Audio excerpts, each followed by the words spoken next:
अरुण कुमार खुलबे साहब की ओर। सर, आपका बहुत बहुत स्वागत है हमारी इस खास पेशकश में। नतीजों पर बात करेंगे सर, और टैरिफ वॉर इम्पैक्ट पर पहला सवाल पूछना चाहती हूँ। एक्सपोर्ट डिमांड के लिहाज से ज़रा समझाइएगा कि कितना यहाँ पर इम्पैक्ट पड़ता हुआ हमने देखा है। किसी भी तरह का अपॉर्चुनिटी लॉस एक्सपोर्ट के लिहाज से माहौल क्या बन रहा है, कैसे बन रहा है, ज़रा समझाइएगा। थैंक यू कविता। आपको इसके लिए मैं थोड़ा सा बैकग्राउंड देता हूँ जी। इस पूरी सिचुएशन को समझने के लिए कि as a country and as a company India के ऊपर 2018 में सेक्शन 232 के तहत स्टेनलेस स्टील पे भी 25% की टैरिफ लगाया गया था यूएसए में।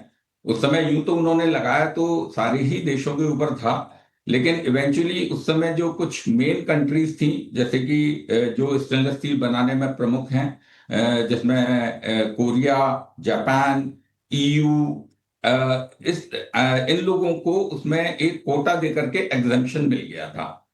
इसके बाद जब दोबारा मिस्टर ट्रम्प आए हैं और इन्होंने जब पहले डिक्लेयर किया था कि हम सबके ऊपर टैरिफ लगाएंगे, तो उस समय शुरू में हालांकि थोड़ा सा कंफ्यूजन था कि जिन लोगों के ऊपर पहले से 25% का लगा हुआ है उनका ये जो एडिशनल है ये उसके ऊपर होगा कि नहीं। बट इवेंचुअली जब इन्होंने अभी लगाया है तो सारे देश अब एक बराबर स्थिति पे हो गए हैं। तो चाहे वो कोरिया हो, चाहे जापान हो, ईयू हो, हिंदुस्तान है, सबके ऊपर अब 25% की जो है टैरिफ लगी हुई है स्टेनलेस स्टील की। जब मैं बात करता हूं तो हमारे लिए मैं ये कहूंगा कि स्थिति as a country and as a company थोड़ी बेहतरी हुई है। अभी थोड़ा सा और बेटर लेवल प्लेइंग फील्ड है, और उसको देखते हुए जहां तक यूएस मार्केट है वो तो हमको उसमें डेफिनेटली हम आगे के लिए काफी पॉजिटिव हैं। हमें ऑलरेडी उसमें ट्रैक्शन नजर भी आता है।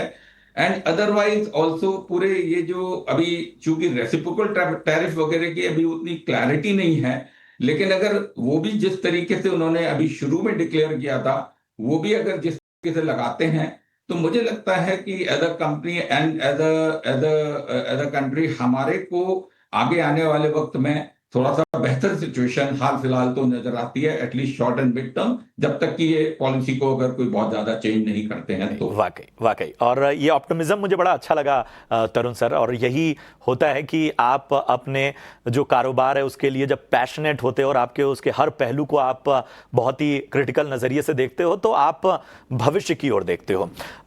तरुण सर, प्रशांत बात कर रहा हूं। हमें बताइए कि जो डिमांड के फ्रंट पे बात करें तो डोमेस्टिक मार्केट में वो किस तरह की है, खासतौर पे अगर हम देखें ऑटो, रेलवे और कंज्यूमर ड्यूरेबल्स पे। तो थैंक्स प्रशांत।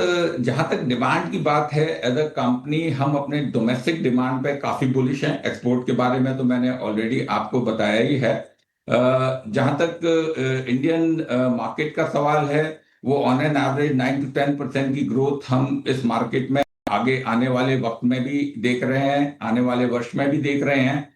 और जो अच्छी चीज अगर मैं आपको बताऊं कि हमारे कई नए एप्लीकेशंस हैं जिसमें कि स्टेनलेस स्टील का एक्सेप्टेंस नजर आ रहा है। तो जैसे कि अगर हम बोलें तो लाइट वेट जो अपने व्हीकल्स हैं, चाहे वो बसेज हैं, ईवी बसेज हैं, ट्रक्स हैं, इवन बल्कि कंटेनर्स हैं, बहुत सारे एप्लीकेशन में बहुत सारी कंपनियां बल्कि अब नए डिजाइन को लेकर के स्टेनलेस स्टील में डिजाइन कर रही हैं, जो कि एक नया एप्लीकेशन है, क्योंकि उनको लाइट वेटिंग से उनकी एफिशिएंसी इंप्रूव होती है। वो ज्यादा मटेरियल लेकर के जा सकते हैं जितना उनका टेयर वेट कम होता है। दूसरी तरफ इवन इंफ्रास्ट्रक्चर में भी हम देख रहे हैं कि इवन ब्रिजेस में, जहां पे भी कोस्टल एरियाज हैं, जहां पे कोरोजन एक हमेशा से समस्या रहा है जो कि ओवरऑल इंफ्रास्ट्रक्चर की लाइफ को कम कर देता है, उधर भी देख रहे हैं कि एक एक्सेप्टेंस आ रही है। लोग इस चीज को समझ रहे हैं कि अपफ्रंट थोड़ा पैसा दे करके लॉन्ग जो लाइफ साइकिल कॉस्ट है वो अगर कम होती है तो उसको कर लेना बेहतर है। बिल्कुल। तो उसके अलावा अदरवाइज जो बाकी के सेक्टर हैं, चाहे प्रोसेस इंडस्ट्री हो, हमारा एटीआर हो, एबीसी हो, ग्रोथ उन सब में ही है।